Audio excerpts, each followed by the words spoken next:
La dinàmica de Barça Activa't té 3 branques, una que és Esportnet, que ho fem dilluns i dimecres durant 1 hora i mitja, i després ho enllacem amb el projecte participatiu comunitari, que és una altra branca, que en aquest cas està l'Olímpic.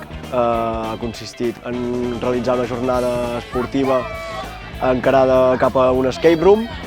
La part de experiències educatives és el que avui estem fent, és una d'elles, amb la colla d'Esparxats. Ens venen a fer un taller. Diferents entitats que ens expliquen què és el que fan i després juguem tots junts aplicant el que hem après amb ells. Avui hem fet unes activitats de castells que ha vingut una colla de gent. Ens han ensenyat a com pujar a l'esquena de l'altre, unes fages per no fer-nos mal a l'esquena per poder baixar al castell del teu.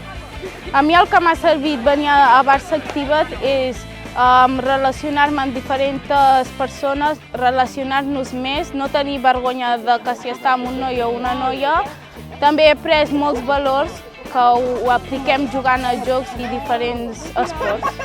Sobretot en els joves els hi serveix per cohesionar, per fer pinya entre ells, per establir un contacte que durant una sessió normal poder no el tenen, i sobretot enfortir les amistats i establir nous vincles.